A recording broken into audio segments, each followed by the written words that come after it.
go. You got it. You got it. Ah! Why am I so dumb? Well, welcome to part 2 of this epoxy river desk build. If you haven't checked out part 1, I highly recommend it. You can check it out here at the top. I need to start off by talking about what have we learned through part 1 of this build. The overarching thing is that epoxy is really, really finicky. Come here and take a look at this. You see all these bubbles going on around the cherry? That's because cherry turns out is just much more porous than I thought it would be. And as this epoxy cured, it heated up and it really went into the cherry itself and you got bubbles. Not that it's a huge deal because these are surface level bubbles and I'm gonna be sanding this whole thing down anyway, but it's something to note. Second, and more importantly, I made a rookie error. I let the epoxy cure too hot. The garage was too hot and I was a little overzealous with the heat gun. In my effort to try and keep it clear of bubbles, I went at it a little too much. The epoxy as it cured way too warm, and even though this was meant specifically as a deep cure pour, it heated and cured too fast, which caused it to split.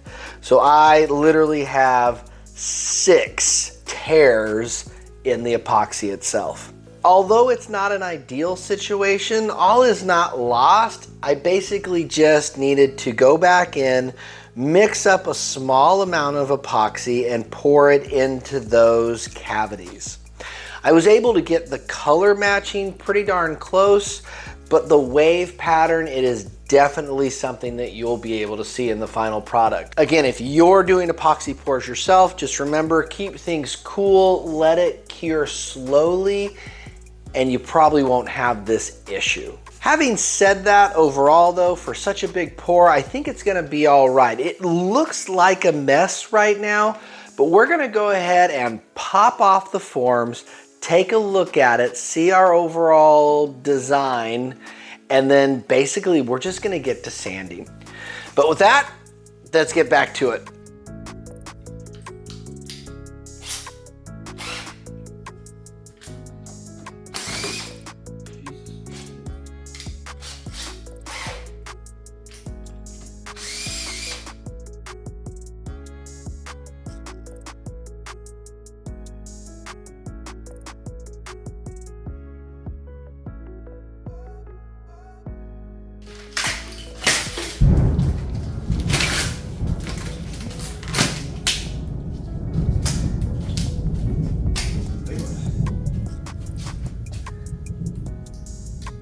Pretty cool.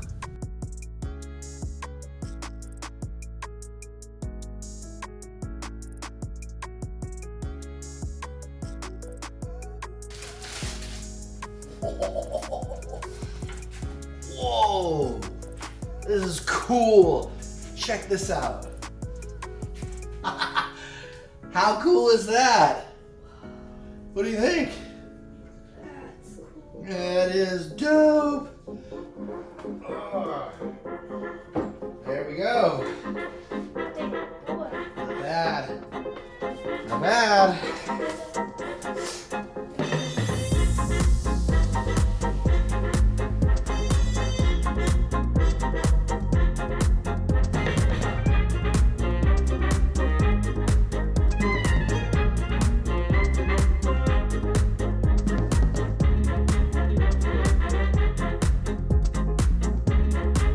One eternity later.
It was at this moment that he knew.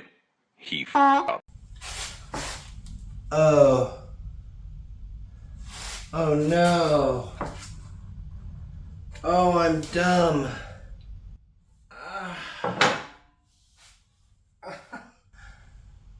Oh, I'm dumb. Ah. Why am I so dumb?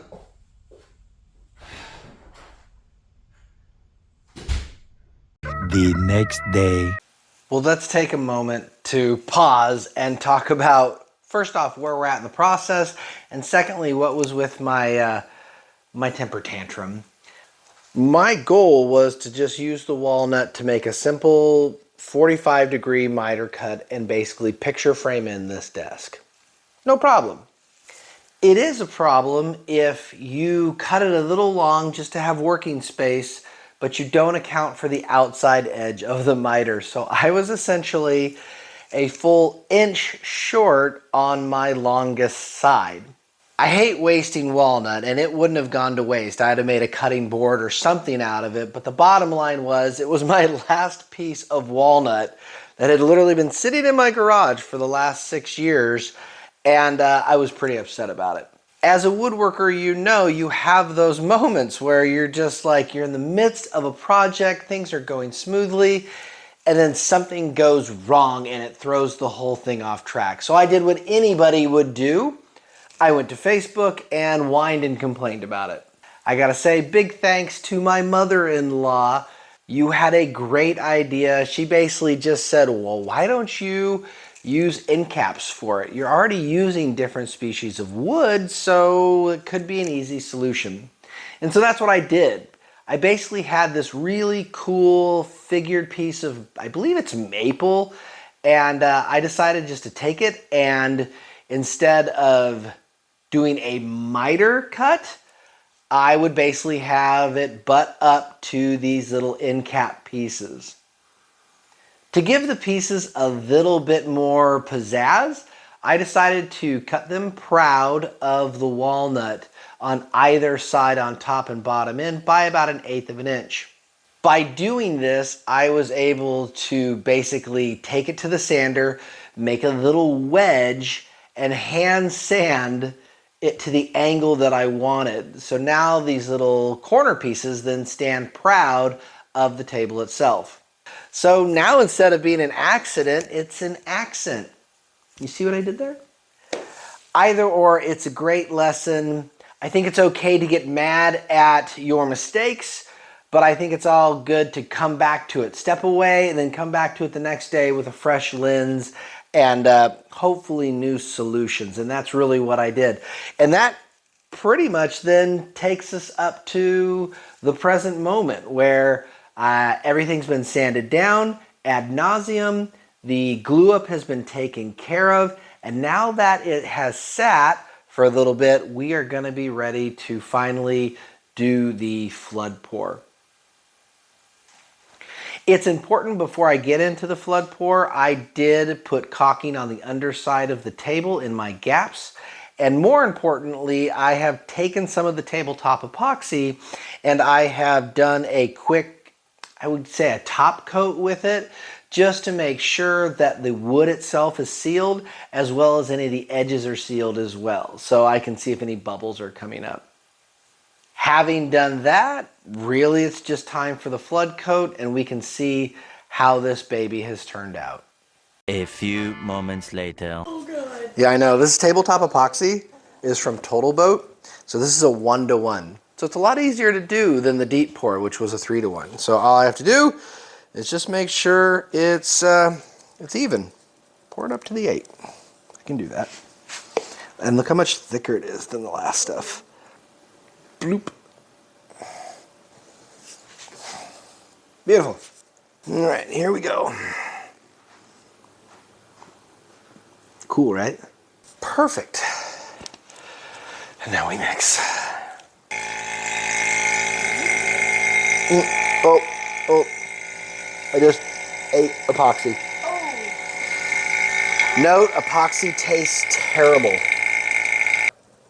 All right. Oh, God. All right, now we just let the air out. This is cool. Let the air out, let the air in, I guess. Okay. Don't mess this up. Oh gosh. I'm sure someone will fix that for me. Here we go. Let's see. This will be fun. Now, if the calculations are right, it should only take 2 of these. Doesn't that look like there's bubbles everywhere? I don't know, man. I just don't know. I need like a scraper. You grab a foam brush, get all the dirt off of it. So I'm just kind of pushing this out at this point.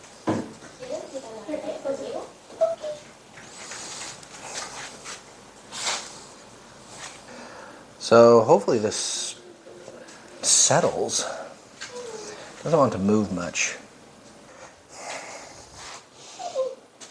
What? What? Oh no, I know. You haven't been over here. I've been fighting that this whole time.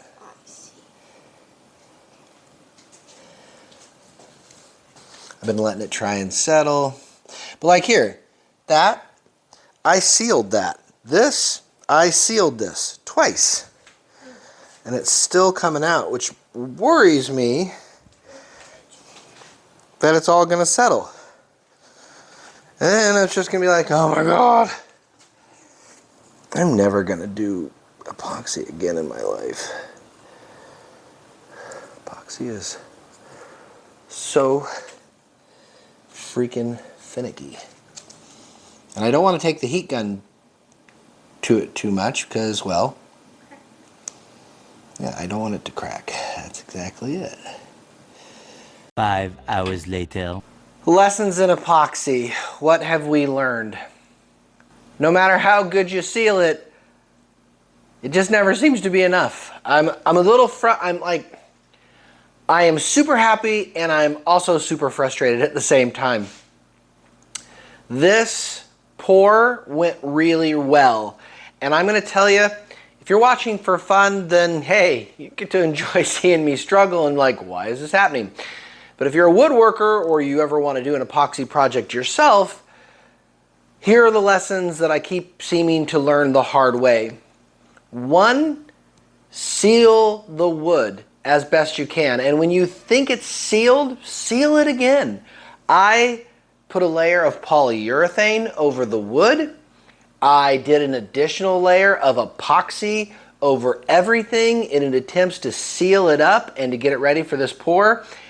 And I am still getting bubbles everywhere. So basically now I'm just sitting here poking bubbles, waiting for things to get viscous enough where the bubbles will stop. And I don't know how long that's gonna be. Overall though, it looks fantastic. I just don't know what the final look is gonna be 8 hours from now when the bubbles have decided to finally stop and everything's completely absorbed into the wood. So again, I don't think I did anything wrong here. I guess I just wasn't aggressive enough in sealing the wood. So we're just gonna have to see and go from there. I do, however, think I am gonna end things here. I was really hoping to get this desk done, so this would just be a 2-parter, but clearly I need some more time, but that's okay. Part 3 will come out. You can see all the finishing touches. We'll finally finish up this project and make it look fantastic. So I hope you are enjoying it. I hope you stay with it and tune in for part 3. Should be a good one. I promise you we will finish it up there. So, but until then, I'll see you on the next one.